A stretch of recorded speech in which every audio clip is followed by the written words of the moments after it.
Welcome Home, a podcast for veterans about veterans by veterans, is a project of Willing Warriors and the Warrior Retreat at Bull Run. Good morning. I'm Larry Ziliox, Director of Culinary Services here at the Warrior Retreat at Bull Run. And this week joining us is Donna Harrison. She's with the Virginia Department of Veterans Services, the Virginia Veteran and Family Support Division. She's the Director of Housing and Criminal Justice for that agency. And I've asked her to join us because for quite some time I've been wanting to have an episode about incarcerated and justice-involved veterans and some of the issues that surround veterans who have trouble, and that trouble leads them into the court system. Unfortunately for many, leads them into jail. And I don't think they get as much help as they need while they're incarcerated, but I'm really happy that the Department of Veterans Services sees it as a real issue, and I'm glad Donna was able to join us. So Donna, thanks for coming on the podcast. Good morning. Thanks for having me. It's great to be here. Great to talk about this subject. So I think we could start so the listeners have an understanding, sort of a baseline of if you could define what our Department of Veterans Services describes as a justice-involved veteran, what that definition is. Yeah, so normally the justice-involved veteran definition that we use and a lot of criminal justice partners use when we're talking about justice-involved veterans is really a U.S. military veteran that's detained by or under the supervision of the criminal justice system. So that could be a veteran in contact with local law enforcement, a veteran diverted from arrest into mental health or substance use treatment, a veteran diverted from jail or prison into mental health or substance use treatment, or a veteran in a local jail, either on pretrial or serving a sentence, or a veteran in prison serving a sentence, or just a veteran that's having some type of monitoring by the court. So whether that's on probation or parole supervision. Mm-hmm. So it's a veteran who's just in different phases of the criminal justice system is how we, as a program, define justice-involved veterans and how other programs do normally as well. Mm-hmm. And delivering services to veterans through your agency there, how many veterans do you interact with, say, on an annual basis? What percentage or what's the number of veterans that require this type of service? So as a program, Virginia Veteran and Family Support serves about 400 or so veterans a week. So, and those could be new or existing clients. And our program serves about 10% of that whole population. So of Virginia Veteran and Family Support. Mm-hmm. So we serve a small subset. And I will say that's partly because we just don't see veterans coming to us as easily from the criminal justice system. And it's partly because the criminal justice system does not always do the greatest job of identifying veterans in their system. And so that's a whole other issue when we talk about data, but we're serving a small subset. We're actually seeing increases in our numbers of justice-involved veterans. And that's partly because we're doing a lot of outreach to our partners to try to let them know who we are and how we serve our justice-involved veterans so they can connect with us to connect them to resources in the community. Mm-hmm. Is that mainly getting the word out to police departments, sheriff's departments, probation offices, courts, that they need to ask that question on intake or during their involvement with a potential veteran? Yes. So we serve a variety of criminal justice partners. So whether it's law enforcement or sheriff's offices, local jails, our state prisons, our local and state probation and parole officers, our veteran justice specialists, and these are the folks that actually serve justice-involved veterans in our program. We have 5 of them, only 5 throughout the state. They work with veterans that are in veteran treatment courts. They work with veterans that are incarcerated in jail or prison, usually when they're just about to get released. and they work with veterans that are on supervision. So we partner and try to work with all of those entities, but we also work with community partners. Mm-hmm. You have veterans that come to our local community services boards, our local mental health boards. We also have veterans that just go to some of our homeless and housing service providers that may be justice involved. So we try to do outreach to as many community partners. They're not always veteran specific partners as we can, so that we can get the word out about the services that we provide for justice involved veterans. Mm-hmm. Looking at a kind of standard flow of things in the court system with contact with law enforcement and that kind of thing, looking at kind of three processes, usually you have a pre-trial, then post-conviction, and then incarceration. So if we go through those three pre-trial services, what services does the agency offer there? So normally if we see someone in pretrial, if they are being diverted to a veteran treatment court, and we only have 9 of those in Virginia, if they're diverted to a veteran treatment court, our veteran justice specialists will know about those cases because they sit on those veteran treat court docket teams in Virginia. And so pretrial is a little bit different. Folks that are veterans that are in that phase in the system are a little harder to serve because sometimes, one, they're not identified, so we don't always know about them. And then two, sometimes it depends on what happens in pretrial. They may go through that process and may need to go through a preliminary hearing, and next thing you know, they might be incarcerated for a period of time, or they could go out into the community. So we really sometimes have to try to identify them and try to reach out to them where they are. And that's a little more difficult at that phase. But if they're going through a veteran treatment court docket, we know about them because those veteran justice specialists are sitting at the table. But if they get convicted, they're incarcerated in jail or prison, then we have a way to know about those veterans as well, because our partners have a way to refer to our program. We have a referral process in place that we use to connect with those partners who have sent that referral. And then we do an assessment. We meet with those veterans. And then, of course, if they go out in the community, even if they're out in the community and somehow we've missed them, our partners in the community have a way to refer to us as well if someone was previously justice involved or is on supervision. So we try to connect with them wherever they are. It is difficult if our partners aren't identified, but wherever they are in the system, we can connect them to resources even as early, even before pretrial. The goal is to identify them and then try to get them connected as quickly as possible. I will say our biggest gap is data. A lot of times we don't know about them, but we're really trying to encourage our partners to not only ask the question, have you ever served in the U.S. military, but also use a system that the VA has where they can identify veterans. So that's something we're trying to put out there. But yeah, we do try to connect with them wherever they are in the system.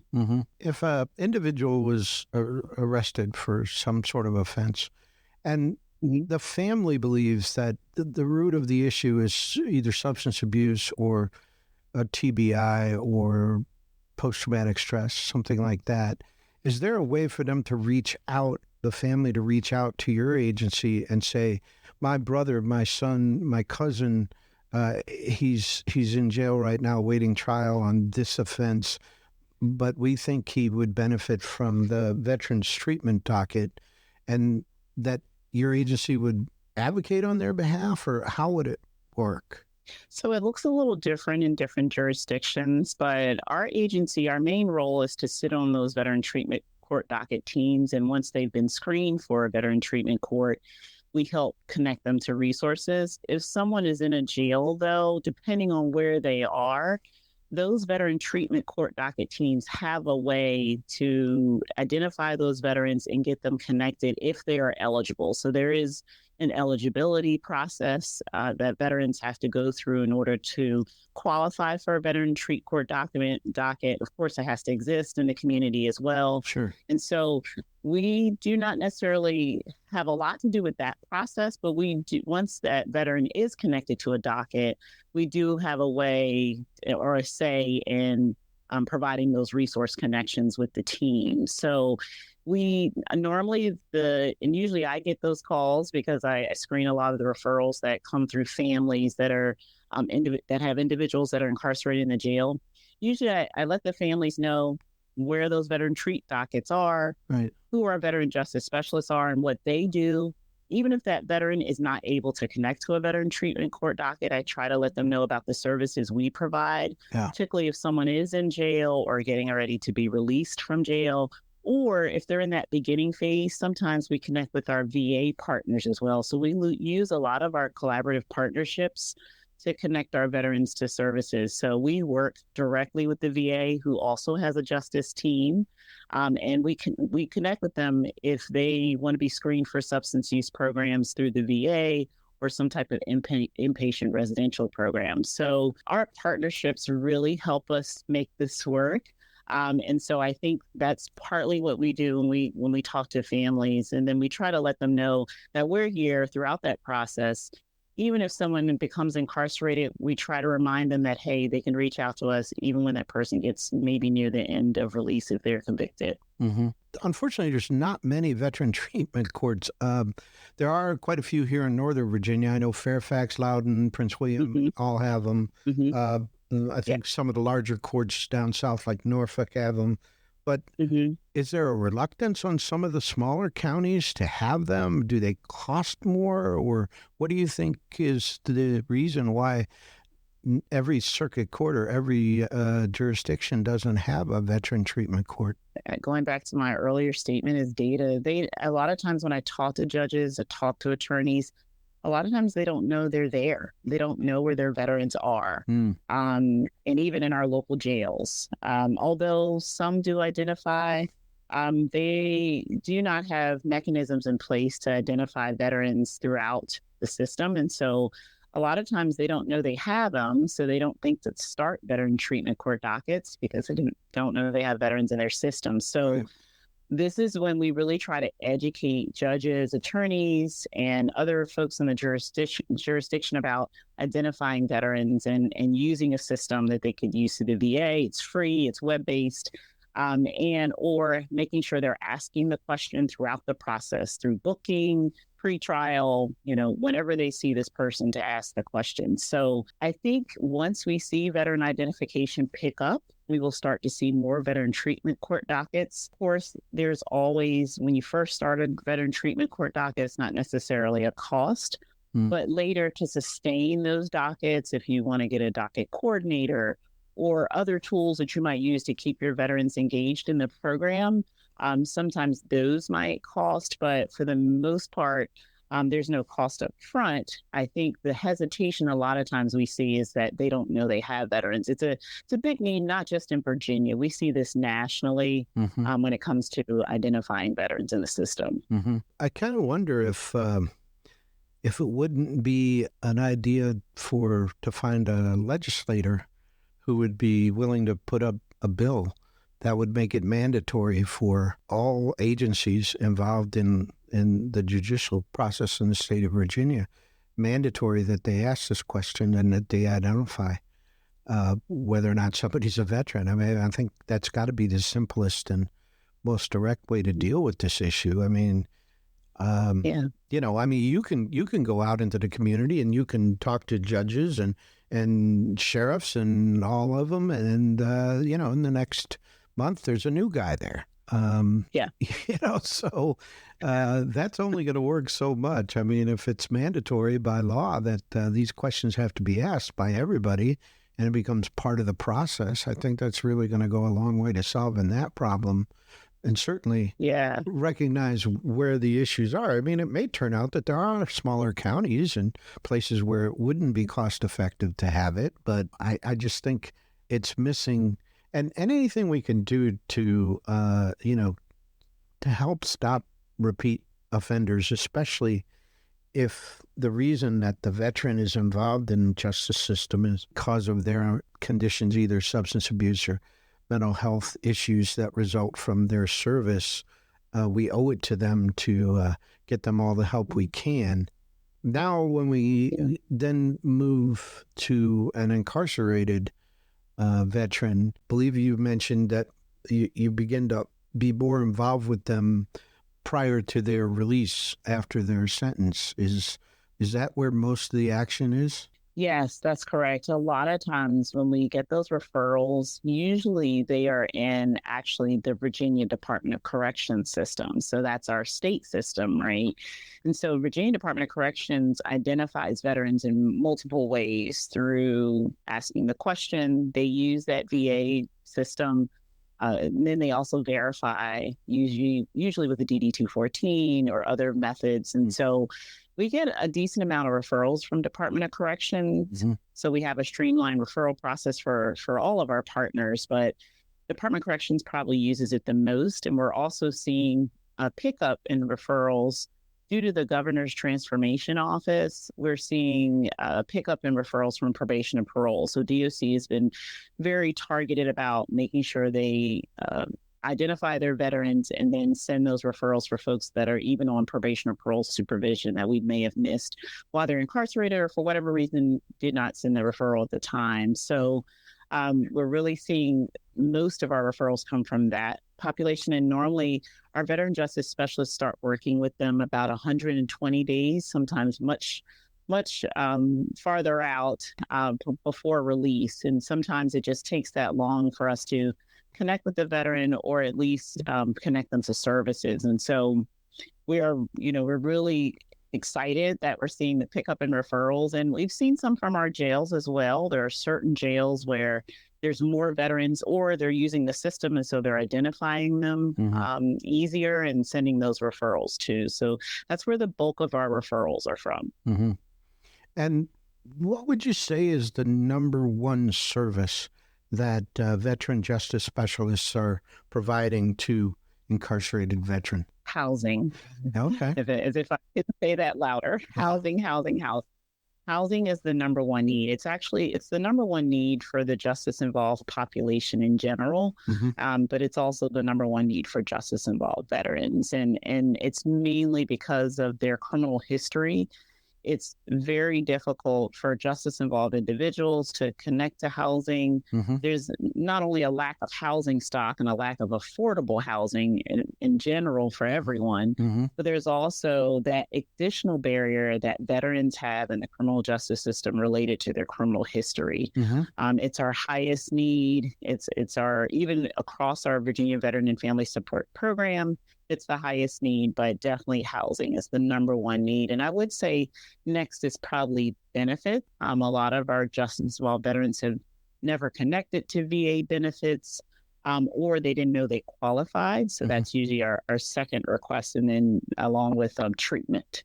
From a benefit standpoint, you're connecting them to VA so that they would get a disability rating, maybe get, a check each month. Is that the kind of thing you're talking about? Or Yes. Yeah. Yes. Usually we're connecting them to our benefits team. So along with our Virginia Veteran and Family Support Service line, we have our benefits service line, and we work closely with that service line. We're even co-located with some of our benefits partners.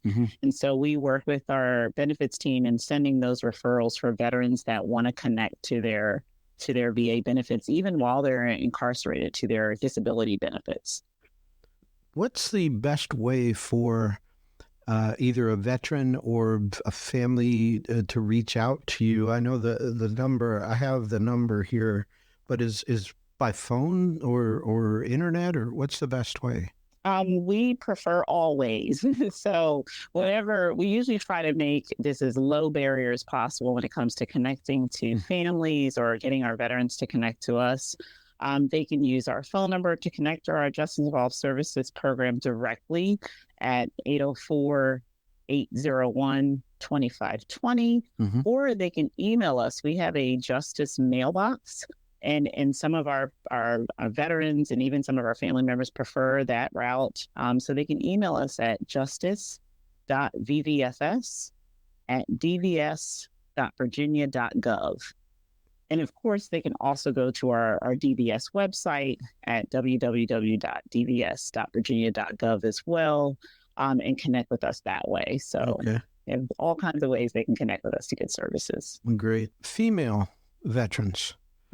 I know that people tend to overlook women who have served, and I'm sure that some of them are incarcerated. Do you have a sense of what the percentage of the incarcerated veteran is female in the state of Virginia? I don't have the percentage of females, and like I said, that's partly related to the lack of data that we have for incarcerated veterans in general in Virginia.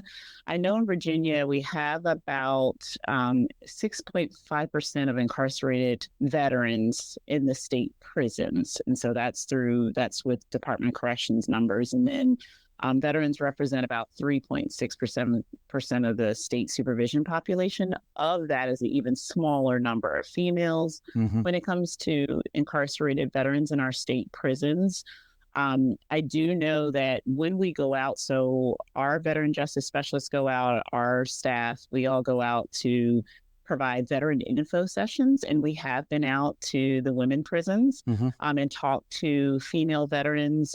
Our veteran justice specialists also serve them in the community. We have had some female veterans come through the veteran treatment court docket.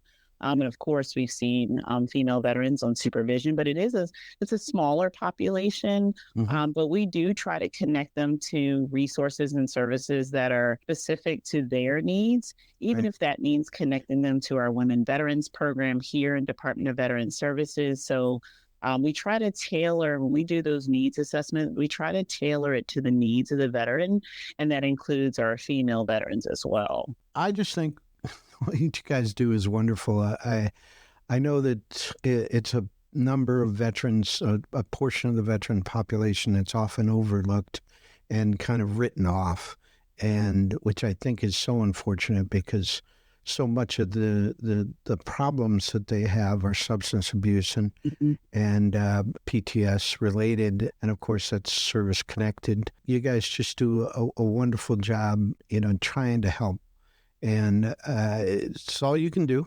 It doesn't, I'm sure, work for everybody, and there's going to be repeat offenders and some people that are going to want help but just ignore it or don't take it. But by and large, I know our listeners appreciate what you all do for our veterans. It's just wonderful. Thank you. We appreciate you highlighting, and you're right. It's a population that often feels forgotten about. There's a great deal of shame. There's extensive barriers, but we're advocates for the population. A lot of times, even their trauma is pre-military, post-military, and during military. So there's a lot of, this population has a lot of trauma. And so we really try to do trauma-informed techniques and care to try to connect them. And it takes partners and individuals like you who kind of are voices and highlight what we're seeing with the population and really try to bring it to light so people can understand the barriers that that justice for all veterans face. And I think that's key. Our partnerships really make a difference when it comes to supporting justice for all veterans. Yeah, that's for sure. I want all our listeners that have a loved one or a buddy or somebody that they know who's a veteran who's in trouble with the justice system to reach out to the agency, make the call, send the email. Don't assume that they can't help because the problem is not that important, or you're writing off the veteran because this is the third time they've been in trouble, or whatever reason. Don't make that judgment on your own. Contact the veteran services and talk to them and say, this is the situation. What do you think? And let them give you their professional opinion and assessment. Let them tell you what resources are available and let them help you make the decision. Hopefully it'll get you where you need to be with your loved one. All the contact information will be in the show notes. I really appreciate it. So, Donna, thank you again for joining us. I really do appreciate it. Thank you so much. Thanks for having me. I really appreciate it as well. So, for our listeners, we will have another episode next Monday morning at 0500. If you have any questions or suggestions, you can reach us at podcast@willingwarriors.org. Until then, thanks for listening. The Welcome Home podcast is brought to you by Willing Warriors, a nonprofit organization serving active duty service members and veterans since 2012. To learn more, please visit our webpage at willingwarriors.org.